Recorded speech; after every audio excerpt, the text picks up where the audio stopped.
बहुत ध्यान से सुनना।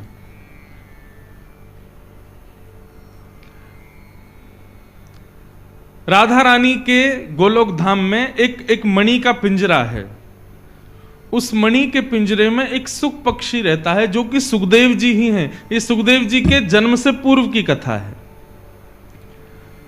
राधा रानी को वो सुख इतना प्रिय है, कभी कभी राधा रानी उसके पास जाती हैं तो उससे कहती हैं कहो गोविंद, तो वो तुरंत कहता है गोविंद।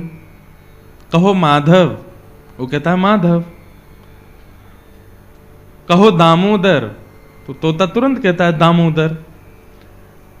अब श्री किशोरी जी को इतना सुख मिलता है कि उन्होंने अपने जो सुख पक्षी है उसको इतने ठाकुर जी के नाम रटा दिए कि अब जब जब किशोरी जी उसके सन्मुख जाती हैं तो गोविंद, दामोदर, माधव, इस प्रकार कह के करके वो कीर्तन करता है और किशोरी जी को इससे बड़ा प्रेम हो गया।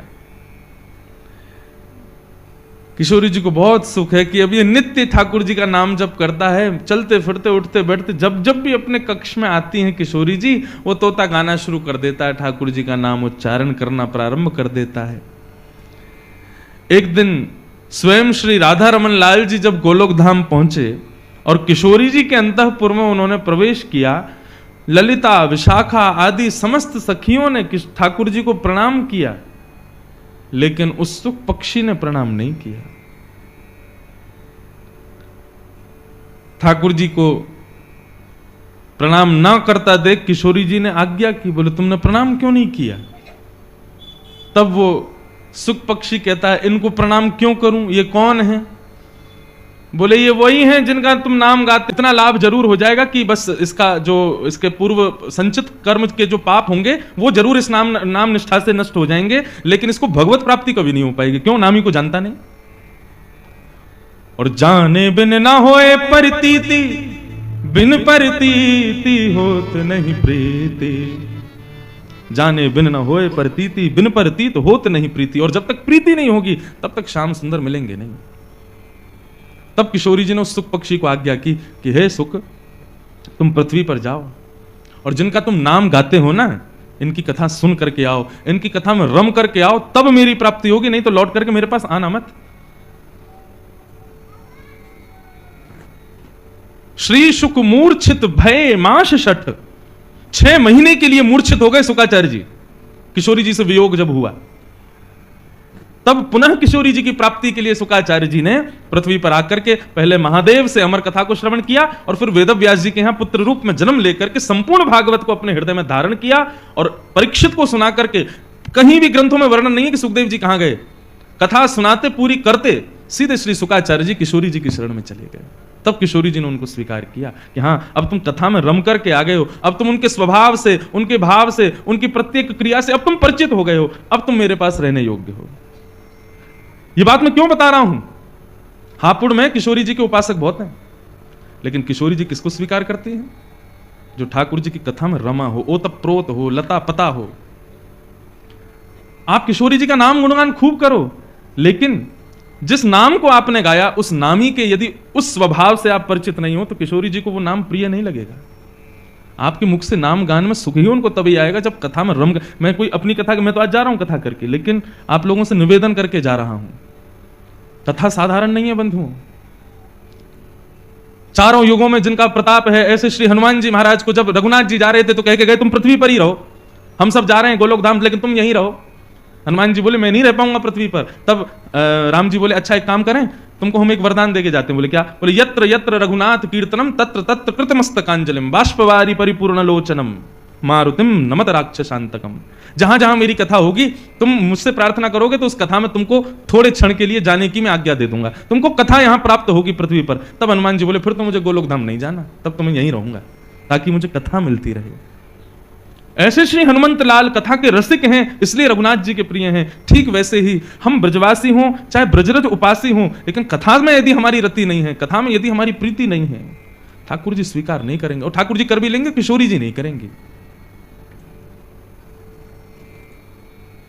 हमारे माई श्यामा जू को राज, हमारे माई श्यामा जो को राज। ये गा उठोगे आप जब कथा में रम जाओगे ना, कथा रोम रोम में प्रकट हो जाएगी।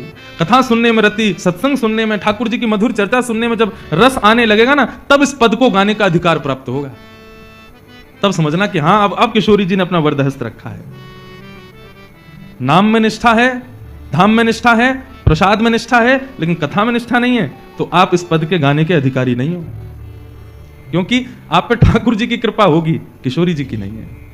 किशोरी जी की कृपा तो तब होती है जब ठाकुर जी की चर्चा सुनने में नेत्र सजल हो जाएं। वाष्पवारी परिपूर्ण लोचनम, इसका अर्थ क्या है? हनुमंत लाल जब कथा में आते हैं ना, तो उनके नेत्र आंसुओं से भरे रहते हैं। मारुतिम नमत राक्षसांतकम। कथा में रति होना किशोरी जी की कृपा का पूर्ण फल है।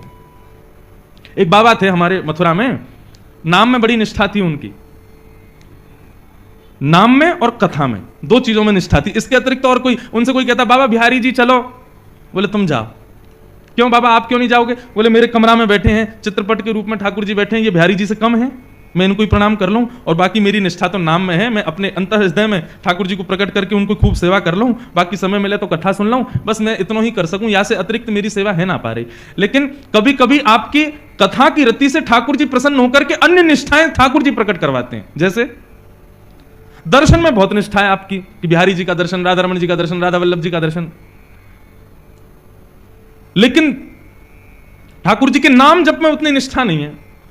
कई लोग होते हैं वो कहते हैं महाराज जी हम माला जपने जैसी बैठते हैं तो नींद आने लगती है, ठाकुर जी का नाम जप जैसी करने बैठते हैं मन विचलित होता है, भागता है इधर उधर। कभी कभी निष्ठाएं ठाकुर जी प्रकट करते हैं आपकी प्रथम निष्ठा से प्रसन्न होकर के। तो ऐसे हमारे मथुरा के एक महात्मा थे, उनकी नाम में बड़ी निष्ठा थी, कथा में निष्ठा थी, लेकिन ठाकुर जी के दर्शन में इतनी निष्ठा नहीं थी, सेवा में इतनी निष्ठा नहीं थी। नाम जप करते थे और 24 घंटे में से कम 20 घंटे नाम जप करते थे। भिक्षा मांगने के लिए जाते थे ब्रजवासियों के घर, और जो मधुकरी प्राप्त होती थी उसी को पाकर के अपना निर्वहन करते थे। एक मैया के यहां वो जाते थे, माताएं बहुत शांति का परिचय दें, जो पीछे आ रही हैं या बैठ रही, बिल्कुल शांति से विराजो, बस 2-3 घंटा की परेशानी हो रहा है, सहन कर लो, फिर तो जैसी आराम। तो वो महात्मा मधुकरी पाते थे। अच्छा, वृंदावन की ध्यान निष्ठा का एक रूप बताऊं, आप लोग सब वृंदावन उपासी हो, वृंदावन जाते हो। अन्य स्थानों में ध्यान के लिए बहुत कुछ करना पड़ता है, आसन लगाओ, शुद्धता का ध्यान रखो, एकांत में बैठो, तब चित्त बंद करोगे, नेत्र बंद करके चित्त में स्मरण करोगे, तब ठाकुर जी प्रकट होंगे। लेकिन वृंदावन में यदि ठाकुर जी का ध्यान करना है तो एक ही काम करना, किसी ब्रजवासी के यहां जाकर के अंजलि फैला करके थोड़ी सी मधुकरी मांग लेना, और उस मधुकरी को, शीत प्रसादी को पाकर के श्री यमुना जल को माथे से लगा करके, ब्रजरज को अपने 12 अंग में लेप करके श्री यमुना जी के तट पर ही नेत्र बंद करके बैठ जाना, तत्क्षण श्यामा श्याम हृदय में प्रकट हो जाएंगे। हमारे श्रीधाम वृंदावन में ध्यान की विधि प्रारंभ होती है ब्रजवासियों के यहाँ की शीत प्रसादी पाने से। अरे जिन ब्रजवासी के यहाँ पर ब्रह्म परमात्मा भी मांग तो डोले, बिन बुलाए घुस जाए घर में, चोरी करके खा जाए, जिन ब्रजवासी के यहाँ थे उन ब्रजवासी के यहाँ जाकर के अंजलि फैला करके मांग भी लोगे ना, तो आपके अंदर का अहम नष्ट होगा, और अहम नष्ट होते ही श्यामा श्याम प्रकट हो जाएंगे। आज तक खूब भारतीय ब्रजवासी और बड़े बड़े रेस्टोरेंटों पर भोजन किया, अब की बार मेरे कहे से, नहीं तो मेरे घर ही आ जाइयो। हाँ, मैं भले ही ना भी मिलूं तो घर पे आके बस हमारी माता जी या जो भी मिले उनसे ही कह दियो, बोले महाराज जी कथा में कह के गए, यूं नहीं थाली लगा के मांगो, थाली लगा के ले आओ, भीतर से 5-6 रोटी और सब्जी नहीं, अंजलि फैलाओ, जितनो या में आ जाए उतनो दो। आज भी हमारे ब्रज के संत कैसे प्रसाद पाते हैं? बोले रोटी भी पूरी मत दियो, आधी दियो, वही पन एक चावल, वही पन एक सब्जी, वही पन एक दही, वही पन एक मक्खन, नेक बूरो, और वही को सबको पा करके मधुकरी पाके नेत्र बंद करके, हाथ मुंह धो के नेत्र बंद करके, जैसे ही महात्मा बैठे उनको ध्यान समाधि लग जाए महाराज।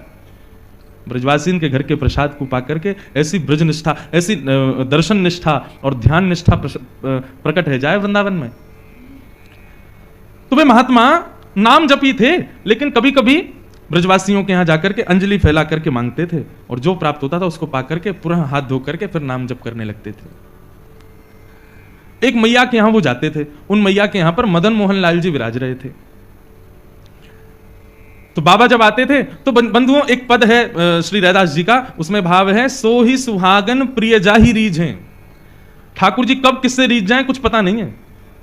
जैसे ही वो बाबा नित्य अंजलि फैला करके प्रसादी मांगने के लिए आते तो भीतर बैठे मैया के घर में मदन मोहन लाल जी उन पर रीझ गए, और ठाकुर जी के मन में भाव आया, इनको नाम निष्ठा तो बहुत है, लेकिन इनको मेरी सेवा और दर्शन में ज्यादा निष्ठा नहीं है। लेकिन नाम निष्ठा इतनी सुंदर है कि उससे ठाकुर जी प्रसन्न होकर के अब उनको अपने दर्शन की सेवा, दर्शन की निष्ठा उनके हृदय में प्रकट करना चाहते हैं।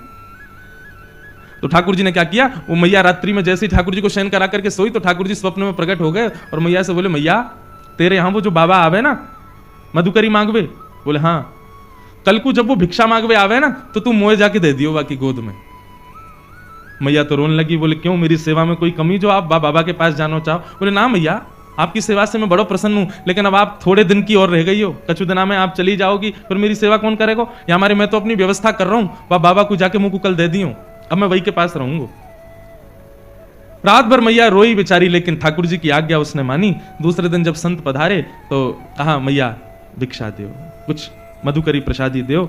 मैया भीतर से अपने ठाकुर जी लेके आई, बाबा की गोद में धर दिया, ले बाबा भिक्षा।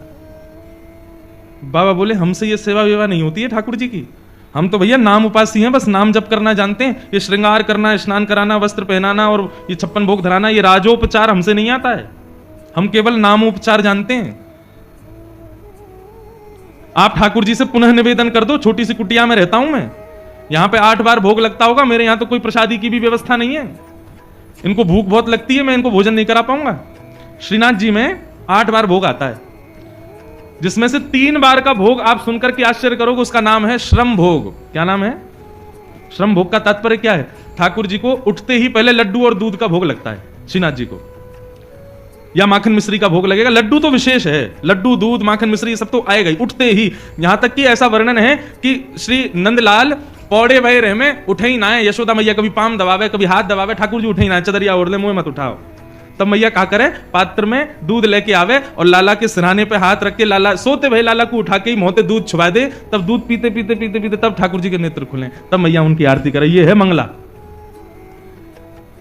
आज भी श्रीनाथ जी में ठाकुर जी के शयन में ही दूध आ जाता है सुबह सुबह, और जो वहां मुखिया जी हैं वो दूध भोग को उठा के ठाकुर जी के अधर से छुपाएंगे, तब दीप प्रज्वलन वगैरह होंगे कि मतलब अब ठाकुर जी उठ गए, मतलब नींद में ही दूध पी में तब आंख खुले ठाकुर जी की। और श्रम भोग क्या है कि पहले आ गया मंगला भोग, फिर आएगा बाल भोग, और बाल भोग पाने के बाद फिर ठाकुर जी का श्रृंगार होगा, मुकुट धारण किया, माला धारण करी, सब करी, तो फिर कहे में कि भैया अब ठाकुर जी श्रृंगार करावे में थक गए, तो अब इनके लिए भोग लाओ, वो आता है श्रम भोग। बताओ, कपड़ा पहनवे में थक जाएंगे। दोपहर में राजभोग के बाद जब ठाकुर जी के मुकुट वुकुट सब बढ़ा दिए जाते हैं, उसमें भी इनको श्रम होता है, फिर श्रम भोग आता है। और ठाकुर जी को मुकुट नीचे किया ना, ने कड़ूला उड़ूला ने बढ़ा दिए हैं, ठाकुर जी को श्रम है गया, एक और भोग लाओ। कितना काम है, पेट ही ना भरे इनको। तो बाबा बोलो, मैया ठाकुर जी से निवेदन कर दियो, मेरे यहां कोई व्यवस्था ना है, तुम तो बहुत बढ़िया सेवा कर रही हो, 8 बार भोग लगाओ, मैं तो खुद 1 बार पाऊं, कहां से खवाऊंगा, तुम्हारे लाला है। मैया वापस ले गई, ठाकुर जी है, बोले आज रात्रि में निवेदन कर दूंगी। रात में सपने में फिर ठाकुर जी आए, बोले मैया तुमने मुंह को क्यों नहीं दिया? बोले ठाकुर जी मैं तो जानू आप 8 बार भोग लगाओ, इतनी बार आरती करनी पड़े, हर बार इतनी सुंदर सुंदर सामग्री बनानी पड़े, बाबा के यहाँ इतनी व्यवस्था ना है, आप कैसे रहोगे?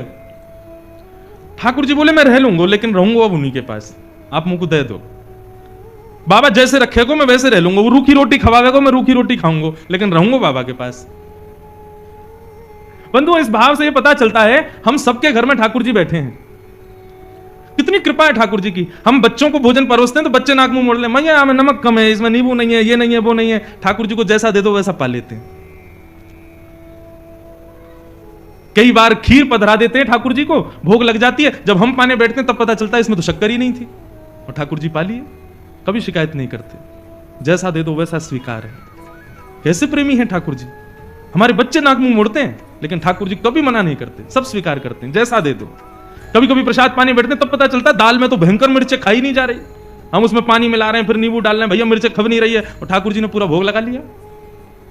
कितने सहज हैं ठाकुर जी। इससे यह समझ आता है कि ठाकुर जी आपके घर में विराज रहे हैं, आप जैसी सेवा करना चाहो उनको सब स्वीकार है, क्योंकि वो आपके हैं।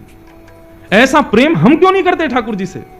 हम जैसा ठाकुर जी को वस्त्र पहना दें, जैसा स्नान करा दें। कई लोगों के घरों में जाता हूं, अलमारी में ठाकुर जी बैठे हैं, छोटी सी अलमारी में, बेचारे कभी मना नहीं करते, कभी कुछ नहीं कहते। उनके लिए शयन की कोई अच्छी व्यवस्था नहीं है, उनके लिए बैठने की कोई अच्छी व्यवस्था। कई लोगों के घरों में दर्शन करने जाते हैं, ठाकुर जी के पीछे चुईया बैठी है, बेचारे कभी शिकायत नहीं करते, और हमारी शिकायतें खत्म नहीं होती। आप ऐसा क्यों नहीं कर रहे हो, हे नाथ हमारे जीवन में इतने कष्ट क्यों, ऐसा क्यों वैसा क्यों। सदैव हम ठाकुर जी शिकायत ही करते रहते हैं, लेकिन ठाकुर जी कभी नहीं करते। मुझे तो कभी कभी पता है क्या लगता है, ये जो हमारे घर में ठाकुर जी बैठे हैं ना, आप जैसी वस्तु दोगे सब स्वीकार कर लेंगे, कभी शिकायत नहीं करेंगे। क्यों?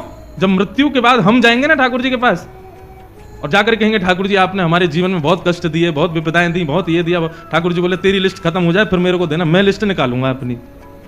वादना चुईया बैठी मेरे सिर पर, कचू कही मैंने, तेने दाल में मिर्च ज्यादा डाली, कचू कही मैंने, वहां नमक कम आओ, बिल्कुल शक्कर नहीं डालो खीर में, तेने ऐसी खा लियो मैंने, कचू कही मैंने। एक दिन जली भई रोटी मुंह को दे दी तेने, मैंने कचू कही, प्रेम से पाए हो ना। तुम सबरो परिवार 3 दिन के लिए ब्याह में चले गए, मुंह को घर में छोड़ गए अकेले, कचू कही मैंने। तो फिर मुझसे शिकायत क्यों? तो कभी कभी मुझे लगता है घर में जो ठाकुर जी बैठे ना, ये सब हिसाब बराबर करने के लिए बैठे हैं, ताकि तुम कोई शिकायत ना कर पाओ उनसे। तो मैया ने बाबा से कही, बाबा वो ठाकुर जी, बाबा के यहां कोई व्यवस्था नहीं है।